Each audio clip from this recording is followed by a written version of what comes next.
ETF index mutual funds నేర్చుకుని stock మార్కెట్లో రాణించాలనుకుంటున్నారా? వెంటనే ఈ నెంబర్కి కాల్ చేయండి.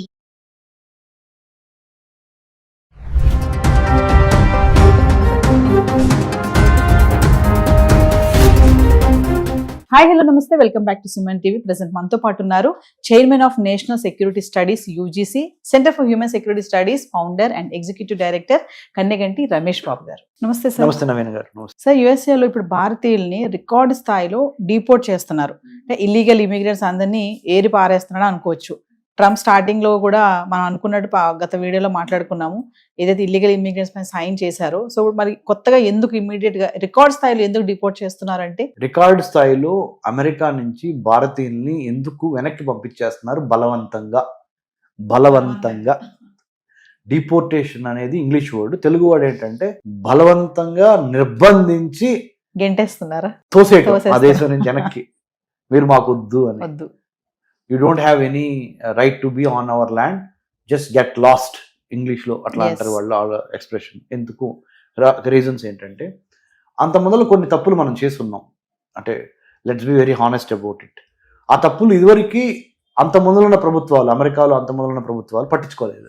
కానీ ఇతను డొనాల్డ్ ట్రంప్ ఆయనదైన ముద్ర వేయటానికి, లేదా వేరే కంట్రీస్ నుంచి సప్లై ఎక్కువైంది, ఇండియా నుంచి కూడా మాకు ఇంత సప్లై అవసరం లేదు అనే ఒక భావన. మూడోది, ఒక ఎగ్జాంపుల్ కనుక సెట్ చేయకపోతే కఠినమైనా కానీ, మోదీ గారితో ఉండే ఫ్రెండ్షిప్ మోదీ గారితో ఉంటుంది నాకు, కానీ తప్పుని తప్పుగా నేను చెప్పకపోతే రేపొద్దున అది ప్రమాదం అయ్యే అవకాశం ఉంది అనే ఒక భావన. ఇట్లా 4-5 కారణాల ద్వారా వాళ్ళు డిపోర్టేషన్ చేస్తున్నారు. పేపర్ వర్క్ కరెక్ట్గా లేకపోయినా, దొంగ సర్టిఫికెట్లు పెట్టి దొరికినా, దొంగ ఫైనాన్షియల్ అకౌంట్స్ ఎంత చూపించినా, సోషల్ మీడియాలో అమెరికాలో ఉన్న రిపబ్లికన్ పార్టీకి వ్యతిరేకంగా కానీ, అమెరికన్ ప్రెసిడెంట్ అయిన డొనాల్డ్ ట్రంప్ యొక్క ఆలోచన విధానానికి వ్యతిరేకమైన కానీ, లేదా pro Arab and pro Palestine, pro ఇరాన్కి, ప్యాలెస్తైన్కి, అరబ్ కంట్రీస్కి, లేదా కొన్ని రకాలైన రివల్యూషన్స్, విప్లవాలకి సపోర్ట్ ఎవరు మాట్లాడినా వాళ్ళని ఇమ్మీడియట్గా డిపోర్ట్ చేసేయండి. అమెరికన్ ల్యాండ్ నుంచి బలవంతంగా సొంత ఫ్లైట్లు మనమే ఏర్పాటు చేసి ఆయా దేశాల వాళ్ళకి అప్పచెప్పేద్దాము అనేది ట్రంప్ తీసుకున్న నిర్ణయం.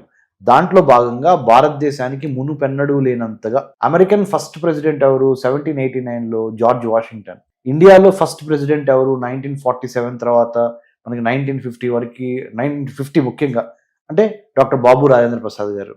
సో ఈ మాట ఎందుకు చెప్పానంటే, అక్కడ అమెరికన్ ఫస్ట్ ప్రెసిడెంట్ని, ఇక్కడ మన ఫస్ట్ ప్రెసిడెంట్ ఆఫ్ ఇండియాని ఎందుకు ఉదహరించానంటే, ఇంతవరకు చరిత్రలో ఒకేసారి అమెరికా నుంచి గత 78 ఏళ్లలో, మన స్వతంత్రం వచ్చి 78 ఏళ్ళు అయింది. India got independence on 15th August 1947. Till today it is we're 78-year-old nation or 78-year young nation. మనం భారతదేశానికి 78 ఏళ్ల యువ దేశం భారతదేశం. ఇంతవరకు అమెరికాలో మన వాళ్ళు, భారతీయులు చాలాసార్లు కొన్ని సంవత్సరాల నుంచి వెళ్తున్నారు.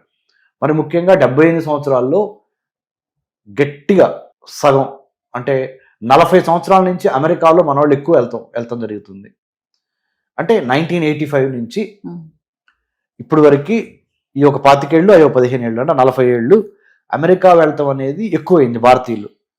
ఈ 40 ఏళ్లలో ఎన్నడూ లేని విధంగా ఒక 3000 నుంచి 5000 మంది వరకు ఇండియన్స్ని లాస్ట్ 1 yearలో, అంటే లాస్ట్ 12 నెలల్లో, ఇంకా డిసెంబర్ పూర్తిగా 2025 వీఆర్ టాకింగ్ కదా, more than 5,000 Indians were deported back to India. అంటే బలవంతంగా పంపించేశారు అమెరికా వాళ్ళు. ఎందుకు అంటే, ఇందాక నేను చెప్పినవన్నీ వాళ్ళు స్క్రూటినైజ్ చేశారు. సోషల్ మీడియాలో మీరు ఏ విధంగా మాట్లాడుతున్నారు, మా ప్రభుత్వానికి వ్యతిరేకంగా ఏమైనా మాట్లాడుతున్నారా, మీ ఫైనాన్షియల్ స్టేట్మెంట్స్ ఏంటి, లేదా మీరు అమెరికా వచ్చింది ఒక వీసా మీద, కానీ అమెరికాలో మీరు చేస్తున్నది వేరేది, మ్యాచ్ అవట్లా, పంపించే. You have come on F1 student visa, but you are over working, ఎక్కువ పని చేస్తున్నావు, part time job. So it means your intentions are not correct, send him. You have come to United States of America on tourist visa, but you are doing something else, send him out. You have come to United States of America on H1B, but you are overstayed. H1B, but you have submitted fake certificates. H1B, you are not giving lot of tax back to United States of America. Pampichi, send him, deport. Like this, and also you have spoken against Republican Party. Yes. You have spoken against certain ideologies of Republican Party. Send him abroad. So send him back to India. So these are the reasons, madam. అంటే correct పాలసీతో వచ్చిన వాళ్ళకి welcome చెప్తాను. ఎవరైతే wrong roots లో వస్తారో, skills లేకుండా, talents లేకుండా వస్తారో అలాంటి వాళ్ళని డిపోర్ట్ చేసేస్తాను, అదేనా సార్ ఆయన ఉద్దేశం? Absolutely. Right kind of intent, right kind of content, right kind of character ఉన్న వాళ్ళతో నాకు ఎటువంటి ప్రాబ్లం లేదు. మీరు ఏదో విధంగా తిమ్మిని పంపించేసి మమ్మల్ని మభ్యపెట్టి మమ్మల్ని ఫూల్స్ అనుకొని మీరు దొంగ సర్టిఫికెట్లు, దొంగ వ్యవహారాలు చేస్తే మా దగ్గర ఇంటెలిజెన్స్ ఉంది. అది కూడా ఏమేమి ఇంటెలిజెన్స్ రకాలు ఉన్నాయి మేడం. అమెరికాలో ఇంటెలిజెన్స్, మా దగ్గర విజువల్ ఇంటెలిజెన్స్ ఉంది, ఇమేజరీ ఇంటెలిజెన్స్ ఉంది, ఆడియో ఇంటెలిజెన్స్ ఉంది, వీడియో ఇంటెలిజెన్స్ ఉంది, హ్యూమన్ ఇంటెలిజెన్స్ ఉంది. మీరు తప్పు చేశారని మిమ్మల్ని అందుకని పంపించేస్తున్నాము, డిపోర్ట్ చేసేస్తున్నాము. కాబట్టి better not to get into the wrong books, better not to fall for immediate temptation. Yes, అంటే ఒకసారి మనం క్లియర్ గా మాట్లాడుకుంటే సార్ ఫైనల్ గా, అంటే ట్రంప్ తీసుకున్న నిర్ణయాలు కరెక్టే, మన వాళ్ళ దగ్గర మిస్టేక్స్ ఉన్నాయని అనుకోవచ్చు అంటారా? తప్పనిసరిగా అందరి దగ్గర ఉన్నాయని నేను చెప్పట్లేదండి. 100 మంది లెట్సే హైదరాబాద్ నుంచి అమెరికా వెళ్దాం అనుకున్నారు. నేను ఒక పిహెచ్డి ఇన్ అమెరికన్ స్టడీస్ లో డాక్టరేట్ చేసి స్టూడెంట్స్ కి ఎంతో మందికి మా centre for human security studies CHSS ద్వారా మేము ఇంటర్న్షిప్స్ ఇస్తున్నాం అని చెప్పాను గత 13 ఏళ్లలో. సార్ ఏదో ఒక విధంగా అమెరికా వెళ్ళిపోదాము అనే వాళ్ళు, ఏదో విధంగా మా అబ్బాయిని అమెరికా పంపించేయండి అనేవాళ్ళు 100 మందిలో నేను హానెస్ట్ అన్నారు కదా మీరు, మనం తిట్టుకోవద్దు, 100 మందిలో 70 మంది ఏదో విధంగా మా అబ్బాయినో అమెరికా ఫ్లైట్ ఎక్కించాలి. అక్కడికి వెళ్ళి ఏం చేస్తారనే తర్వాత విషయం. చేయండి, స్టూడెంట్ గానే వెళ్ళండి, కానీ ఒక ఫాల్స్ ప్రెస్టేజ్. మా అమ్మాయి అమెరికాలో చదువుకుంటున్నారు, ఇది ఒక ఫాల్స్ ప్రెస్టేజ్. స్టూడెంట్స్ కూడా క్లారిటీ లేదు అసలు ఎందుకు వెళ్తున్నాం అనేది. పక్కనోడు వెళ్ళాడు, ఎదురోడు వెళ్ళాడు, అమెరికన్ గ్లామర్ ఉంది, అమెరికాలో డాలర్ డ్రీమ్స్ ఉన్నాయి, వెళ్ళిపోతున్నాం పోలో మనీ. రెండోది.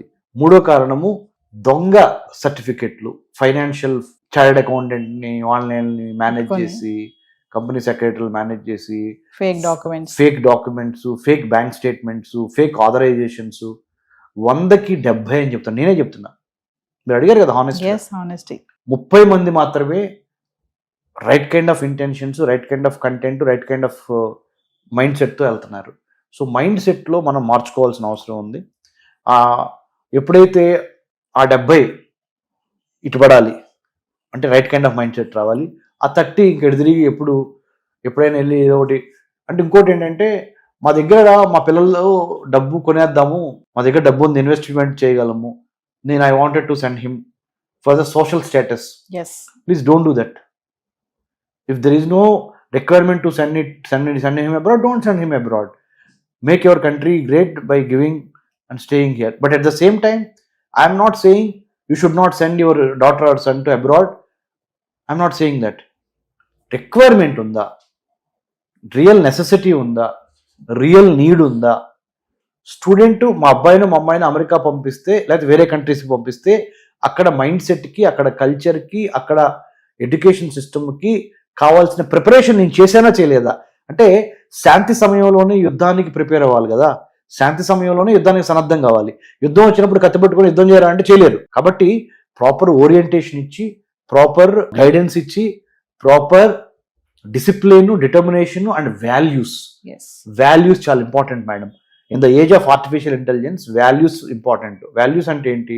నా దేశము, నా తల్లి, నా కుటుంబము, నా సమాజము, నా ఊరు, నా స్కూలు, నా కాలేజీకి నేను ఎంతో కొంత చేయాలి అనే ఒక వాల్యూ. ఇంకొకటి, కష్టమైనా సరే, 4 రోజులు లేట్ అయినా సరే, నేను కష్టపడి మాత్రమే అమెరికా వెళ్తాను, అమెరికా చదువుని నేను కొనను. I don't want to buy American education. If there is a need to study in America, I will evaluate why I need to study, when should I study, how much should I study, why am I going there, what is the purpose of me going to United States of America. First question is, what is the purpose? మీ ఉద్దేశం ఏంటి? మీ intent, what is the intent? Why do you wanted to go to United States which you don't get in India? ఇండియాలో లేనిది ఏంటి, అమెరికాలో వస్తున్నది ఏంటి? దానికి అన్ని మీ స్ట్రెంగ్త్, మీ వీక్నెస్, మీ ఆపర్చునిటీ, మీ థ్రెట్, స్వాట్ అనాలిసిస్ అంటారు, SWOT, అది చేసుకున్న తర్వాత మాత్రమే వెళ్ళాలి. అందుకనే నా దగ్గరికి ఎక్కువ మంది స్టూడెంట్స్ రారు, ఎందుకంటే మీరు అన్నట్టుగా నేను ఓపెన్గా సబ్జెక్టివ్ కాదు ఆబ్జెక్టివ్గా ఉన్నది ఉన్నట్టు మాట్లాడుతున్నాను. కాబట్టి నా దగ్గరికి అమెరికా వెళ్ళే స్టూడెంట్స్ చాలా తక్కువ మంది వస్తారు. పేరెంట్స్ కూడా నా దగ్గరికి పంపించరు. వాళ్ళకి చక్కగా స్వీట్గా మాటలు చెప్పి షుగర్ కోటింగ్ ఇచ్చి మీరు అమెరికాలో అది చేస్తారు ఇది చేస్తారు అనే కన్సల్టెన్సీస్ కొన్ని వందలు ఉన్నాయి. ఆ కన్సల్టెంట్ మాయలో పడి వాళ్ళకి ఫీజు చెల్లించుకొని కట్టలేనన్ని లోన్స్ తయారవుతుంది. మీకు తెలుసా? మా నాన్నగారు ఒక వ్యవసాయ కూలి. నేను డిగ్రీ వరకు తెలుగు మీడియంలో చదువుకున్నా. ఇంటర్మీడియట్ తప్పినోడిని. ఒక్కసారి ఇంటర్మీడియట్ తప్పిన తర్వాత టాప్ చేశాను. BA, MA, MPhil, PhD in American studies, post doctorate from Israel and United states. కష్టపడి స్కాలర్షిప్ సంపాదించి వెళ్ళా. నేను మళ్ళీ అదే చెబుతున్నా పేరెంట్స్కి, దయచేసి మీ అబ్బాయినో మీ అమ్మాయినో వాళ్ళు సరిగ్గా అన్నం తినట్లేదు, లేకపోతే సరిగ్గా అలుగుతున్నారు, పంపించకపోతే ఏడుస్తున్నారు, మన దగ్గర డబ్బులు ఉన్నాయి కదా, మన దగ్గర ఆస్తులు ఉన్నాయి కదా, తాకట్టు పెట్టి ఎడ్యుకేషన్ లోన్ తీసుకొని పంపిద్దాము, ఇది మానేయండి. ఎందుకు చెప్తున్నానంటే ఎడ్యుకేషన్ లోన్ అనేది ఒక పెద్ద ఉరితాళ్లాగా అమెరికాలో కానీ ప్రపంచంలో యూరోప్లో కానీ ఇమ్మీడియట్గా చదువైపోగానే ఉద్యోగాలు రావటం లేదు. దయచేసి దూరపు కొండల నునుపు ఎక్కడే కూర్చోబెట్టి కావాల్సిన సరైన నాలెడ్జ్, స్కిల్, యాటిట్యూడ్, విల్లు అన్నీ ఇచ్చి అప్పుడు యుద్ధంలోకి పంపించండి, ఒక అడుగు లేట్ అయినా. Okay, so this is my humble appeal to the parents. తెలుగులోనే చెప్తాను, సుమన్ టీవీ చూస్తున్న మన 2 రాష్ట్రాల్లో ఉన్న తెలుగు ప్రజలందరిలో తల్లిదండ్రులకి నేను చెప్పేది ఏంటంటే, త్వరపడి మీ అబ్బాయినో మీ అమ్మాయినో అమెరికానో విదేశాల్లో ఎడ్యుకేషన్ లోన్ తీసుకొని పంపించొద్దు. దయచేసి మెరిట్ స్కాలర్షిప్స్ వెతకండి. మీకు తెలియకపోతే మాలాంటి వాళ్ళని అడగండి. మెరిట్ స్కాలర్షిప్స్ ద్వారా మీ అబ్బాయి మీ అమ్మాయి అసలు ఈ ప్రపంచ పోటీ రంగంలో ఏ స్థాయిలో ఉన్నారో తెలుసుద్ది. వాళ్ళకు కూడా విలువ తెలుసుద్ది, మీరు పెట్టే లక్షల విలువ. బీటెక్ చదవడానికి 1 yearకి స్టాన్ఫోర్డ్ యూనివర్సిటీలో ఒక 1 crore అండి ఫీజు. నార్మల్ మిగతా యూనివర్సిటీస్ లో 70 లక్షలు, 40 లక్షలు, 30 లక్షల దగ్గర నుంచి స్టార్ట్ అయ్యి ₹1 కోటి వరకు ఉంది ఒక సంవత్సరం. అన్ని కోట్లు పెట్టాల్సిన అవసరం ఏంటండి? మళ్ళీ టెన్షన్, నా కొడుకు ఎట్లా ఉన్నాడు, నా కూతురు ఎట్లా ఉంది, గన్ వైలెన్స్ ఎక్కువైంది అమెరికాలో, రోడ్ యాక్సిడెంట్స్ ఎక్కువైనాయి, క్రైమ్స్ ఎక్కువైనాయి. ఇవి కాకుండా ఉద్యోగం వచ్చిద్దా అనే గ్యారంటీ ఉందా? లేదు. సెక్యూరిటీ లేదు. లేదు. మీరు ఫిజికల్ గా వాళ్ళు అక్కడ భౌతికంగా, కానీ వాళ్ళ మనసు ఇక్కడ, మీరు ఫిజికల్ గా ఇక్కడ, మీ మనసు అక్కడ. ఈ టెన్షన్ ఇదంతా వద్దు. రెడీ అయినప్పుడు మాత్రమే పంపించండి. ఇప్పుడు ఇదివరకు మనకి అనేవాళ్ళు పెళ్లికి ఒక వయసు వచ్చి రెడీ అయినప్పుడు మాత్రమే చేయండి అని. అలానే ఉన్నత విద్య, విదేశీ విద్య మోజులో ఉన్నత విద్య అనే దాన్ని ఒక అవకాశాన్ని దుర్వినియోగం చేసి త్వరపడి లోన్లు తీసుకొని లోన్లు తీర్చలేని సమస్య. ఎంతమంది పేరెంట్స్ నాకు ఫోన్ చేస్తున్నారంటే, సార్ మేము లోన్ తీసుకొని పంపించాం సార్, 2 semesters 3 semesters వరకు బాగానే ఉంది సార్, అతనికి అక్కడ ఒంట్లో బాగా తిరిగి వచ్చేసాడు, మరి లోన్ తీసుకొని మనం కట్టలేకపోతున్నాము, అతనికి ఏమో ఉద్యోగం సరిగ్గా అందట్లేదు, ఏం చేయాలి? ఇది ఒకటి. ఇంకోటి చెప్తానండి మేడం, బ్యాంక్స్ కొన్ని లోన్స్ ఇస్తున్నాయి మ్యాచింగ్ గ్రాంట్ కండిషన్తో. మీరు నా దగ్గర ₹50 అడిగారు అనుకోండి లోను, మీరు కూడా ₹50 పెట్టుకుంటే అప్పుడు ₹100, మీ 50 నా 50. బ్యాంక్ ₹50 ఇస్తుంది, మీరు పెట్టుకునే పరిస్థితుల్లో లేరు ఆ ₹50. అందుకని ఒక్కోసారి మధ్యలో ఇరుక్కుపోతున్నారు స్టూడెంట్స్. ఇంకోసారి ఏం జరుగుతుంది, మీరు ₹50 ఇస్తున్నారు, బ్యాంక్ ₹50 ఇస్తామని ప్రామిస్ చేసింది, కానీ పెర్ఫార్మెన్స్ బాగోలేదని విత్డ్రా అయిన సందర్భాలు ఉన్నాయి. అప్పుడు మళ్ళీ స్టూడెంట్ అక్కడ ఇబ్బంది పడిపోతున్నాడు. సో దూరపు కొండల నునుపు అట్లని మిమ్మల్ని నేను అసలే అమెరికా వెళ్ళొద్దు, విదేశాలు వెళ్ళొద్దు అని చెప్పట్లేదు.